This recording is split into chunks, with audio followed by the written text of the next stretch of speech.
and gentlemen, all your days are belong to us. Hey guys, how's it going? Welcome to Game On and Beyond. This is our weekly podcast where we like to cover some hot topics in gaming news and gaming industry situations. Hell yeah. This is Zach, and I'm Nick, and we're going to jump right into the news. Actually, first off, how are you doing? I'm good, man. Life's good. You know, I just finally got out of this overtime that I've been doing. I was working like 60 hours a week for about 3 weeks, and finally I got out of that, which is really nice. Helped with bills, which is great, but I was exhausted every day I got home. Literally, I would work from 6 to 6, and then I would have to get up at 4 o'clock, so then I would go to bed around like 8 o'clock, essentially. So literally, I wouldn't be doing anything. But now, I'm back. I feel more alive than ever, and yeah, just looking forward to hanging out and talking about some games, man. I love it. No. How about you? No, things have been pretty good. I've been mainly just kind of jumping into some Helldivers 2 Nice. while I was waiting for Killing Floor. But R.I.P. that'll be a little precursor to what we'll talk about later. Mm-hmm. But things have been pretty good around the house. Work's been good. And I'm looking forward to talk about some of these news, starting with the epic, I would say epic, Yeah. Death Stranding 2 No, dude. at the beach. Is that what it's called? On the beach. On the beach, yes. The newest game from Kojima Productions, the great Hideo Kojima. So here's the thing. I think a lot of people kind of deride Kojima a little bit. Sometimes I think it can be a little cringe and pretentious. However, the trailer that they showed off, it was South by Southwest. It's kind of like a gaming and tech expo, if you will. He had a whole 10-minute trailer that he put together himself. Yep. To kind of showcase the story, some of the new characters, the new settings, weather effects, all sorts of new stuff that we'll talk about here in a minute. I was really impressed. What did you think? Yeah, man. I think this is going to be an awesome game, an awesome sequel to an awesome game as well. Very weird, but that's the Kojima for you. Yeah. You know? It's the Kojima effect more than anything. Kojima fact. I mean, some of the characters were just like really weird and like grotesque a little bit. Yeah. But man, like the story just looks cool. Yeah. It looks like it's like picking off where it left off pretty well. Yeah. Yeah, but we'll get into more details. But No. Kojima took the stage again to reveal his epic new trailer for Death Stranding 2 on the beach. They also gave a release date. I feel like this might actually start playing audio. I hope not. Let me mute my device.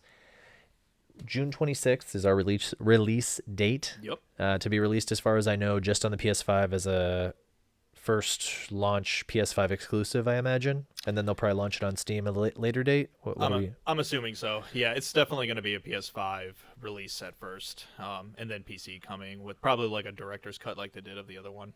Hopefully, maybe. Yeah, let's take a quick peek. Yeah, as far as I see, we're looking at just PS5, I believe. But, you know, with Sony's initiative to get things on PC pretty quick, I feel like Death Stranding 2 on the beach will definitely be coming to PC probably within like a year of the exclusivity deal with PlayStation 5. So at the end of that, essentially, I think it's going to pop off on PC. No, I agree. The 10-minute video, which you can see on, honestly, if you just check out here on YouTube, showcased new cinematics in the game, gameplay clips. They showed a lot of gameplay, a lot of the new traversal.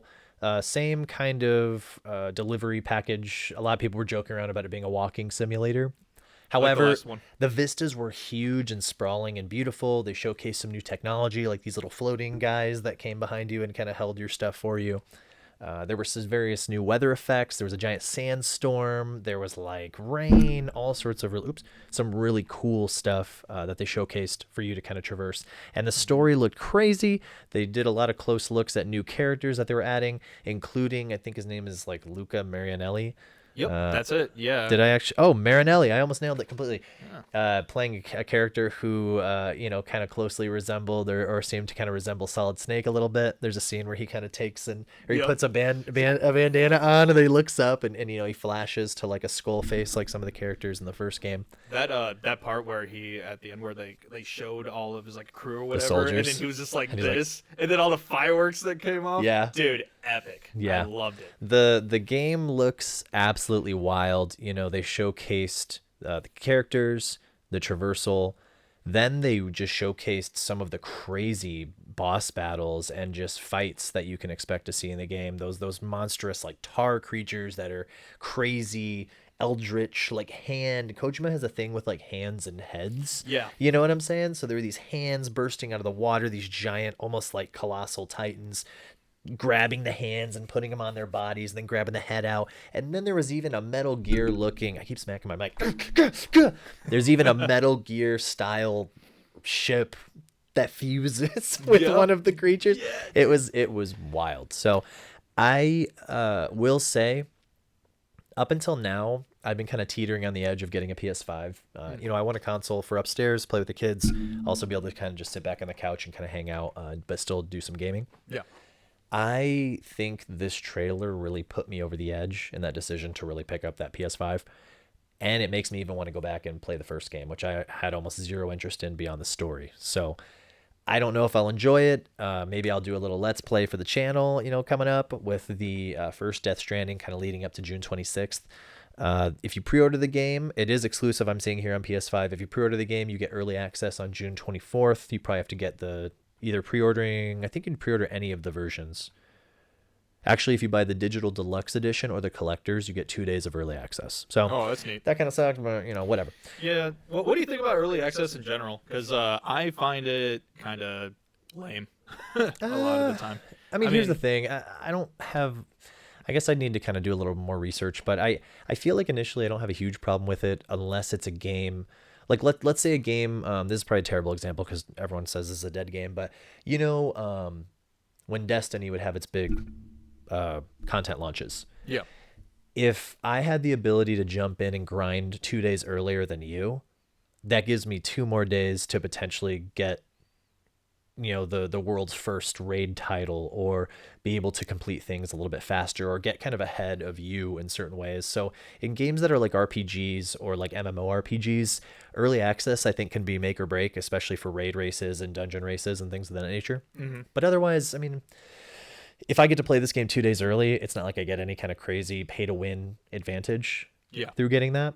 It's just the ability to jump in early. I don't know if it's worth to me paying the extra cost, because I've waited this long and I wasn't even super hype on playing the game in general until I saw this presentation. Mm-hmm. But Kojima, you know, like I kind of mentioned earlier, I don't think I finished my thought, but he's got a lot of people that kind of just, he's got like a very crazy like following of people that are just really into his art style, his games. He posts a lot about movies on Instagram, which I really enjoy. He loves talking about different movies, which I also do. But and a lot of people will say that he's kind of, his stuff is overhyped, but this presentation and this trailer, I think, really brought a lot of like legitimacy to what he's doing with his production studio. And I mean, at this point, I think this game almost looks like it's bridging the gap between games and movies. You know, it feels like a cinematic experience. Yeah, I mean, Kojima right now, he's working on a PlayStation exclusive, I think, for Sony, which is like a hybrid of a video game and movie. It's I forgot what it's called. It starts with a P. It's like, I don't know, like Psychotic or something. I can't remember. But yeah, man, like Kojima's just really, he loves movies. I have a quote here about Luca that he actually said. Mm-hmm. It says, quote, "Luca recently caught my eye after watching The Old Guard and Martin Eden. He played an impressive villain in They Call Me, is it Jeeg Robot? But I think that he will break out soon and his popularity will increase. Also, I think if he donned a banana. If he donned a banana. If he donned a bandana, he'd be a spitting image of Solid Snake." End quote. So, whoa, yeah, so crazy foreshadowing. Yeah, so he pretty much planned that. And also, like, he has other like big casts of people, such as like Deborah Wilson. Yeah. Who was in the trailer as well. Yeah. I think she plays as like some kind of nurse or something. Yeah, there was a lot of big names in his trailer. A lot of people like to collaborate with Kojima, and I'm excited. Yeah. I think it's gonna be great. It had a cool feeling. I am kind of worried. You know, the thing that makes this game really interesting is the mystery behind the world, and they kept alluding to the 6th extinction of mankind, and I'm just like, oh, that's crazy. Yeah. So I do worry that maybe they showed a little too much in the trailer.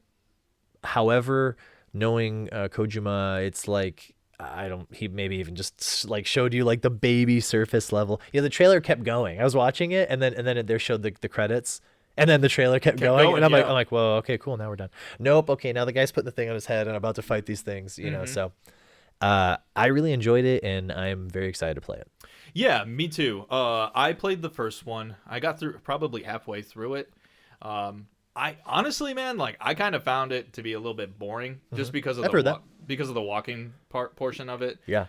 But I do know that like while you're walking and stuff, like crazy stuff happens. Like, for example, that black goo. Essentially, it just like people just come up from it, like, and monsters are trying to like just grab you and try to get you underneath there. Come in here, come here. Yeah, pretty much, and it's just so cool how he kind of implements like for example, like the kaiju like battles, for example. I mean, shoot, in the trailer, it was 2 of those dudes like fighting, and then you just see like Sam Porter, just like take out like a gun and just shoot one of them as the other kaiju is like punching it. Yeah. So he's just gonna make a lot of great scenes in that game while you play it, and I mean, he did it with Metal Gear. Yeah. He's going to do it. It's going to create those real cool cinematic moments. So yeah, I'm excited. Once more, it launches June 26th. Early access with the Digital Deluxe or the Collector's Edition June 24th. Check it out. PS5 exclusive. I'm getting a PS5. Heck yeah, dude. Right now. End the show. Wow. No, I'm just kidding. See what you did, Kojima? You blew up the show. I worship Kojima. Dude, that'd be wild. There's anyway, people that do that stuff, though. So we're going to go from a game that has a set release date to a game that has had its release date pushed back. Oh, man. This one's going to be a sad one for you, buddy. I can't do it. Wait, that's something else. We need some sad music like looping over this. So Killing Floor, a game that we talked about I think 2 weeks ago on one of our most hyped list coming out of it was the IGN Fan Fest. I think they showed some stuff from Killing Floor 3. Yeah, has been delayed. Oh man. Apparently they're going back to the drawing board in some ways to undo some changes that were made that weren't so exciting for the players. Let's see here. We have a quote from Tripwire. With the full support of our parent company, Embracer Group, we're working together on a timeline to address many of the common issues players had during the beta, including performance, stability, UI, UX, lighting, and weapon feel. The studio said in a statement. We can confirm that an update allowing you to independently select your perk class and character is planned for post-release. That sounds like they have to fix the entire game. It does. They got to fix the graphics, the engine, the gameplay, the characters, the storyline. Yeah. Oh, shit. So, coming out of the beta, there was a lot of controversy. One, doing some research, it sounds like stability was a huge issue in the game itself. For a game that was going to come out in about 3 weeks, stability was just really shitty. Apparently on the PS5, when you'd get into the huge amounts of horde zombies, not horror zombies, horde zombies, the gameplay would just almost grind to a standstill. So for those of you not familiar with Killing Floor, in the same vein of like Call of Duty Zombies or Left 4 Dead, I would say is a good example. It's kind of a horde PvE first-person shooter that would allow you to pick different types of classes. So there was a healer class that allowed you to use weapons on top of weapons that could heal your allies and do damage to your enemies. There was a class that was pretty much just like explosives. There was a class that was a lot of fire-based abilities. There was a commando that was a very kind of streamlined guns and grenades kind of class. And one of the... you just fight waves and waves of zombies and fight a boss. So stability was an issue during the beta. Apparently they went away from that class system to a more almost hero shooter-esque, what do they call that? Like character, like specialist. Specialist. That's what the word they kept using. Yeah. Specialist. So it was essentially a character that would look a certain way. Like you pick Zach for this round, and Zach is the commando. Nick is the healer. You can't play Zach as a healer and Nick as the commando. Yeah. So a lot of people didn't like the character models, didn't like being stuck in that situation. Apparently there was a lot of monetization that was being attached to a lot of the changes, and a lot of the implementation of the monetization wasn't super exciting for the player base. So they just said it felt like they were kind of switching to almost like a hero shooter-esque type gameplay, almost like a Marvel Rivals or like a Overwatch style kind of game. Yeah. And that overall, even just the setting felt pretty bland. You know, the game is steeped in horror roots, so this was a very like cyberpunk futuristic game that kind of lost its identity in the process of switching. So a lot of that is very like rooted in issues that I don't know if they'll be able to change that much unless they're just going to delay all the way to next year. There is no release date. They said they want to release later in 2025, but that sucks. And it sounds like that's, again, it's some deep-rooted issues. I think the core gameplay was good, or at least could be fun, but the rest of it just kind of lost a lot of that iconic feel that the game had, and kind of its personality, I think, a little bit. Yeah, I couldn't agree with you more. Everything that you said about like what the player feedback was it was right on. Yeah, I heard a buddy actually played the beta, and he said that it was one of his biggest disappointments because of the specialist stuff. They kind of pulled a what do you call it? Like a Battlefield 2042, where they did the same thing. Yeah, and that was I remember that they switched back at some point. Yeah. Later in the development, but that took months to put that into place. So we're in a reality where I'm assuming they'll want to launch this year. They got to get that game out. So and I'm sure Embracer Group is like kind of like, hey, like time's ticking, dude. It is cool that it seems like they're willing to allow them to take a little time to fix up some of the issues, because I really think this game could do something special in the genre. The community's rabid. They love the game. But if you lose that core community, the game's just going to be a generic PvE shooter. Yeah. You know? And we want things a little different, you know? We want things exciting, just like the second one was. The second one was pretty exciting to play. It was exciting to play, and you know, they didn't take themselves too seriously. It kind of had a silly feel to some of it, but it also had this like scary kind of foreboding feeling as you're, you know, the shadow effects and these monsters covered in gore just kind of coming out of the shadows, and they had those little tiny creatures that would jump up on you, little spider ones. Yeah. That was a really fun game, and it had a lot of atmosphere and a lot of personality. And it sounds like this is kind of like a bland. It's almost like when Destiny did Lightfall. You know, they went to that clean like cyberpunk visual and aesthetic, and it was just kind of like like kind of bland, kind of lame. It's colorful, and that's about it. Shouts to what are they, the Night Riders or whatever? Oh, the Cloud Striders. Yeah. So dumb, dude. That was those. They even look so stupid. They just have like these steel bikinis. It's god. That was the really worst. Their dialogue. That was the worst. Nimbus was such a douche. Anywho, I'm disappointed. However, I'm excited that they're getting the chance to fix some of the feedback. I don't know how much they're really going to be able to fix, because if it's a specialist problem, are they going to take, how much time does it take to fix all that? So I could see them still launching with that being implemented, but potentially change that over time like Battlefield 2042 did.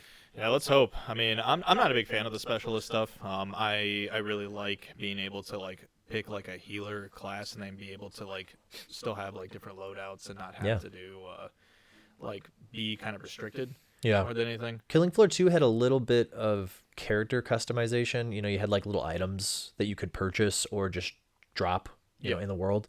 You know, masks, hats, outfits, that sort of thing. So, you know, I think people like choice and like customization. Yes. You know, the more of that, the better. When you lock people into certain things or put people in a box, the gameplay gets stale really fast. Yeah, absolutely. Yeah. Change is good.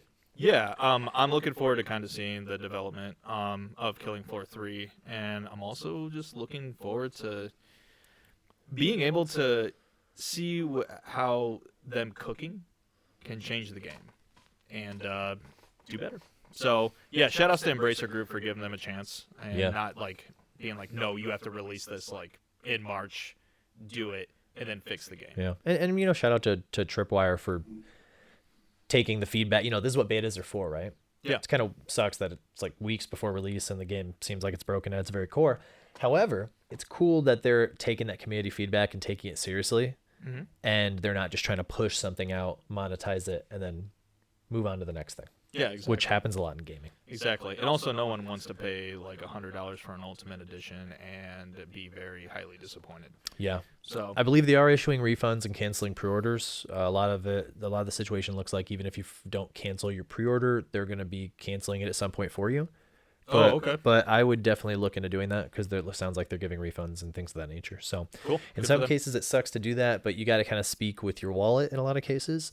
And I think the more that they see positive feedback on places like Reddit and social media, the more they'll take something like this seriously.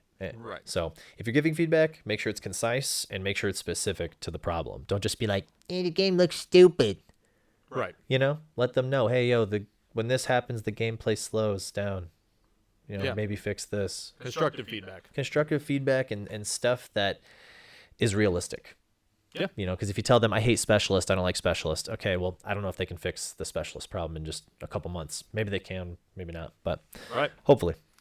Well, speaking of specialists, I was going to say, we talked a little bit about Battlefield. Why don't I kick it on over to you for some news about Battlefield 6? Yeah, so Battlefield 6 is that labs portion is kicked off. Essentially, a lot of people have been playing it, a lot of content creators. But the NDA didn't work because there's some leaks that happened.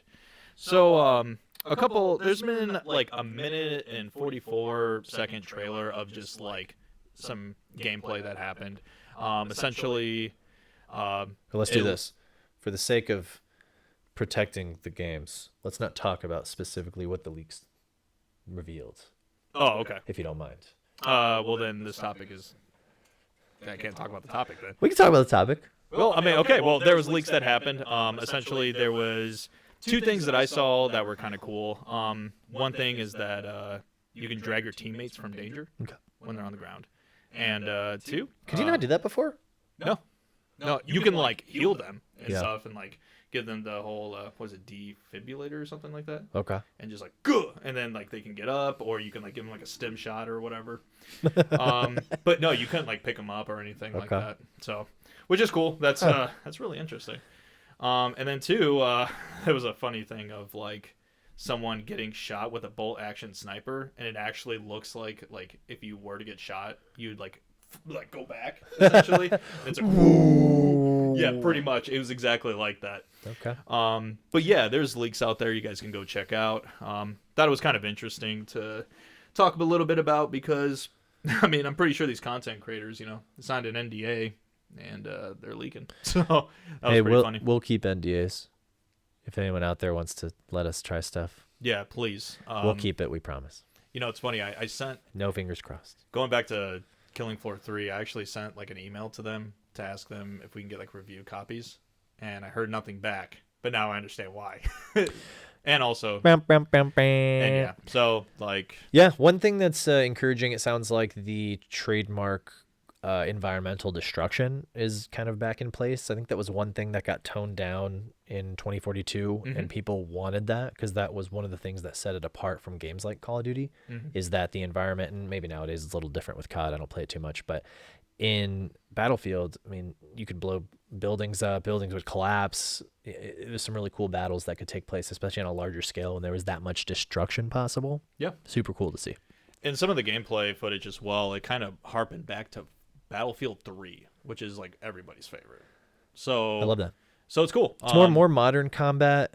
Doesn't appear to be like futuristic or obviously World War II. It's more like nowadays. Yeah. Kind of technology.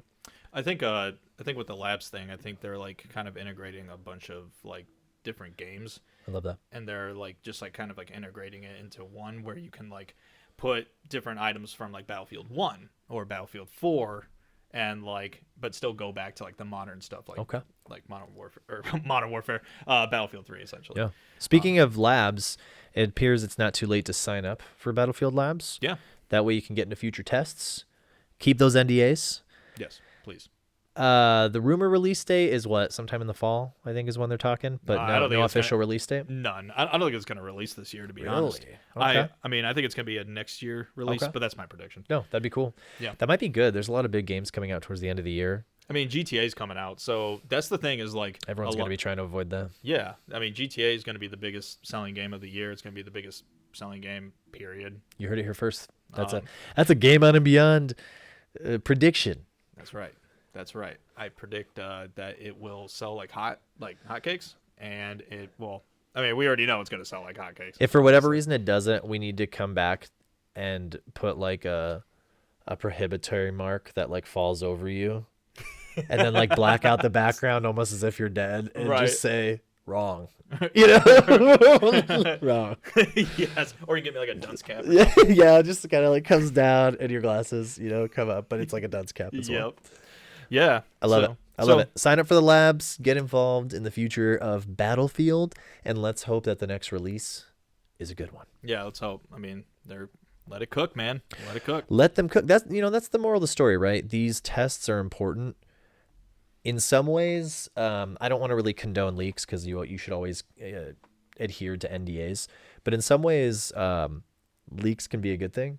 Mm-hmm. If you're leaking stuff that sucks, people are going to start saying stuff about it, and sometimes it does force game producers and developers to kind of go back to the drawing board and make sure that they're making the community happy. Yeah. So absolutely. I think it sucks. Never break an NDA, but it is cool to see some of this stuff come out.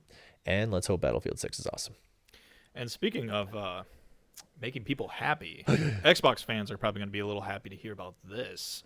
Xbox has a handheld that might be incoming? Question mark? Big leaks happened. Supposedly it is called codename Keenan. Keenan. You were right the very first time. Keenan. Yeah. And I have a quote here that says, quote, "will look unmistakably Xbox, complete with an official Xbox guide button and Xbox design sensibilities."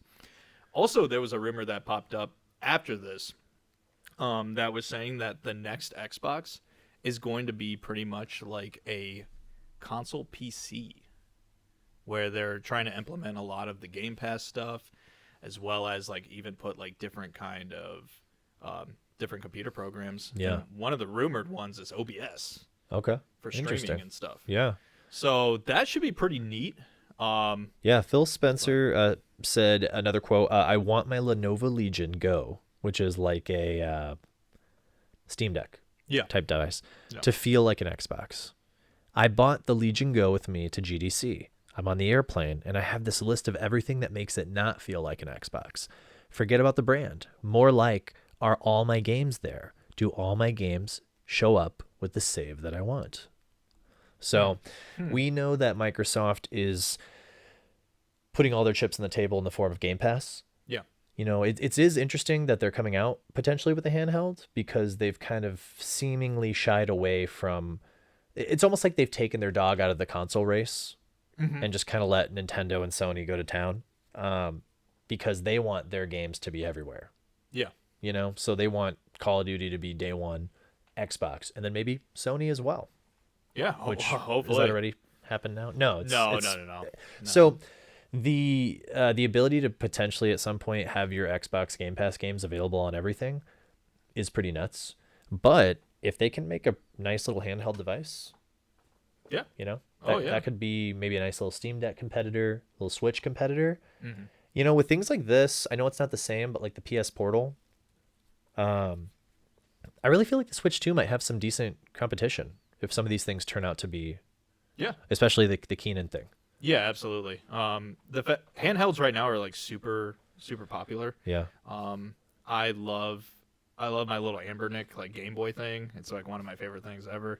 I love playing my Switch in handheld mode, because you can just bring it anywhere. Essentially, you can play all these wonderful games. And then the Steam Deck did like super well, obviously, with Steam integration and whatnot. You have all your games there. There's like games were being made to be Steam Deck compatible. Yeah. So like, yeah, I mean, I wouldn't be surprised if Xbox were doing it. And I mean, PlayStation kind of did it already with the Portal. I don't really count that as like a Steam Deck type thing, because it has to do with like being on an internet connection 24/7. Whereas like it seems like this new Xbox handheld, as well as like the Steam Deck and even the Switch, which the Switch also like, if you have downloaded games, essentially you have to like connect it to the internet in order for it to kind of sync up. I would imagine most games though are online. So Microsoft's been really into, obviously, their cloud setups. Yeah. They've been talking about that and how they really want to develop that over the last few years. So this is maybe their final, final form, their final implementation of being able to hop on a bus and access all your Game Pass games. You start over here on your PC. You save it, you turn it off, you pop on your Keenan. That sounds dumb. You get on the bus with your Keenan, and you turn it on right where you left off, and boom, the magic of gaming. And then the future. And then you buy a Kel, and then you integrate it with that. Keenan and Kel. You guys would get that, wouldn't you? Would you? No, I don't think they know. Would you? I don't. I don't think they know what Keenan and Kel is, but we do. That's all that matters. That's true. That was a good one. Thank you. Appreciate that. So, on from the Keenan news. Keenan. Okay. And on to the Druckmann. Yeah. So, this kind of hit me in the heart a little bit because I love The Last of Us. And basically Neil Druckmann. Druckmann? It's not Neil Druckmann. I like calling him Druckmann. It's Neil Druckmann. Neil Druckmann. It's so funny. You know what I'm saying? It's so easy to say. It's a lot cooler anyway. No, I'm kidding. Shout outs to Neil. Neil Druckmann. Druckmann. Sorry. All right. Well, long story short, Druckmann. Sorry. Druckmann says, I quote, "Don't bet on there being a Last of Us Part 3." End quote. Speaking with Variety, Neil gave a lengthy interview today, largely centered around the Last of Us TV series.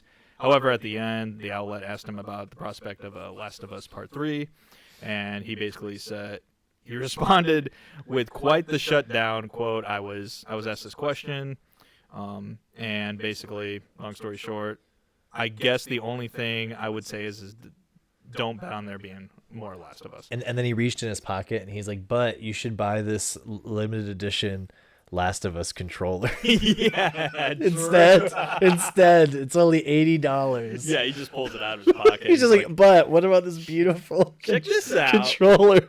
Would you like to buy this though? Dude, yeah, I mean, man. Honestly, it's a cool controller, but yeah. The end of The Last of Us. Okay, The Last of Us Part 2 was obviously some people would be like, no, it wasn't controversial, but I think it was kind of controversial. I think people were upset with what happened. How old is this game? It literally I think like came out in like 2020. So all right, it's been 5 years. If you haven't played Last of Us 2, then yeah, man. Well, I don't know, whatever. Joel dies and he gets like punked on and he's an idiot and he makes a stupid decision which gets him killed. And then they make him look like a giant asshole. Yeah. And then they prop up Abby, who looks like a man with like boobies and like a woman head, like a Barbie. Like if you took like a Barbie's head and put on like a G.I. Joe's body, that's what Abby was. And Abby was pretty cool, but that's what it seemed like. It seemed like a little boy just like ripped the head off his like sister's Barbie doll and then like ripped his G.I. Joe head off and put the Barbie head on that. Was like, yo, Abby Joe. So I don't know. I think there was just a lot of, the game was beautiful. I think the story was in the end pretty good, but the ending seemed like they could be the end, right? Like she kind of forgave Abby. They had their fight, their epic fight, where they're like biting each other's fingers off and all that. And I feel like, if I remember correctly, she had the chance to kill Abby. Yeah. But then she decided that she didn't want to live that life of just straight. I want to be at peace after she killed like 100,000 people. But she didn't care about that because her objective was to kill Abby, and then she was like, "I don't want to be like that." And she's like, "I don't want to be like that." And it's like, "Well, you killed every one of my friends, including a pregnant woman." Dude, yeah. See, that's where I'm saying the story. They try to be really preachy with this whole message of like, she found her. She's so awesome. She like is super strong and she's super forgiving. I'm like, but what about all the other people that she murdered? Those don't count. To get here. Those don't count. Yeah, man. I totally forgot about the part where she like killed that pregnant chick in front of the dude that like got her pregnant. And granted, they were trying to kill her. They would have killed Ellie. Yeah, more than likely. But it's the message of like, all right, you know what? I'm gonna let you go because after all that, I just want peace. I'm like, yeah, I'm sure like 300 people wanted peace also, and they're dead with their throats cut open. Dude, from you asshole. And even with the ending where she like kind of like she's just sitting there and she thinks about some stuff, and then all of a sudden she's like, oh well, I think I didn't get my revenge. So then she goes out and she like walks into like the woods from her house and stuff, and then it just like completely ends. Oh wait. Wow. So I'm completely wrong. So she wanted to get her revenge? Well, we don't know. That's the thing. Is like the thing is that I thought it ended with her going to look for her girl because her girl left her because she was like just going after people and killing them. Oh yeah, true. Did I maybe? Yeah, because no, she did leave. Her girl left. I thought she was like, I'll go find them because now I'm a peaceful person. Right. I had my fill of blood. Well, see, I got my bloodlust sated. See, I didn't even like. I thought that it wouldn't even end like that. I kind of felt like she was just going to go out and like go and kill Abby again or something like that. Yeah, that's what I thought. But it can be interpreted in many different ways. Yeah. But as far as like the news for The Last of Us Part 3, again, what was really weird is that then there was another rumor that came out, like another, not a leak or anything, but there's like a rumor from like some guy on Twitter or something that said like they're actually in like a pre-production period for the third game. Okay. And stuff. So like, I mean, I really these people are liars, right? And in the nicest way possible, you can say that. Sometimes you got to keep that stuff on the DL, and so they're gonna be like, "Nah, I don't think I'd ever want to do that again." And it's like, I just can't trust them. Don't tell anyone we're doing it. Yeah, I can't really trust anybody like from Twitter Can't that trust just like anyone. randomly like says anything, you know? So like Everyone's against us. yeah, I don't know. I mean, if there was no part 3, I'd be cool with it too. Like Yeah, I think it's a good wrap. fine. You got the TV show still. They're about to come out. second season, August 13th. If you have that right, I'm gonna be like, good job, dude. Wow, I think I saw the poster. Let's Said take a look. August 13th. But yeah, the TV show's still going on, and the TV show's really good. I like it a lot. The truth comes out. And so like let Neil be, and also they got Intergalactic coming out. Also, you were wrong. Was I wrong? April 13th. Same thing. Okay. Actually, no, same it's thing. not. No, it's not. Actually, you know, to be honest with you, wait. January, February, March, April. Okay, that's in like 2 months. 2 months. Cool. So they're going to continue the story. They have that one game you just mentioned, Intergalactic. Yeah, Intergalactic. Also drawing a little bit of controversy. We know nothing about it other than a slick kind of trailer. Dude, she cut her hair and she's bald. Who cares, man? At the end of the day, just like, and who knows, maybe that was just like in the middle of the game where she's like doing something where she's like trying to hide from somebody. Or No, she's like cutting it. I don't have a problem with it. Some people do. Remember, a lot of people did. Although remember, I told you, I said a lot of people, like a lot of the games they're making, like Fable, they're making them the main character's super ugly. Well, they gotta make it they gotta appeal it to the people that are ugly. You know what I'm saying? Yo, don't escape. When you play a fantasy game, do you want to look at yourself?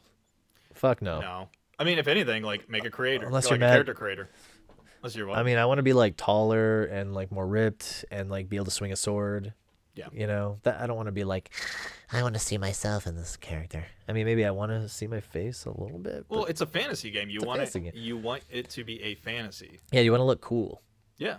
So, honestly, I like the style of game in terms of the setting, I guess I could say. The sci-fi kind of retro, Intergalactic, that retro kind of feel they were trying to kind of give off. Mm-hmm. But there was nothing other than that trailer, right? I don't think there was even any gameplay. Yeah, there's no gameplay. They showed her fighting, but it was like cinematic. Yeah. Battle. Yeah, right? I think even on the bottom it was saying like this is not actual gameplay. Yeah. So. But yeah, so we drunk man. No, I'm just kidding. Drunk man potentially lying, but for now indicating no Last of Us Part 3. Yeah. But we got Last of Us Part 2 coming out in a couple months. Yeah. And he's probably lying anyway, so I'm sure we'll have Last of Us Part 3 in he's the next 5 years. So. He's probably gotta. You know what I'm saying? I mean, and if there is going to be a Part 3, like you said, it's going to probably take about another like 5, maybe like 6 years in order for us to get this. Yeah. They're going to let it. Maybe Kojima's game will inspire, and he'll be like, I can't let him have the top cinematic game. I gotta get all the Hollywood stars in my game now. I gotta get some image cap, mocap. We're gonna get this going. Yeah. Oh yeah. I mean, shoot. I mean, how I see it is like Neil will never be like Kojima, ever. Obviously.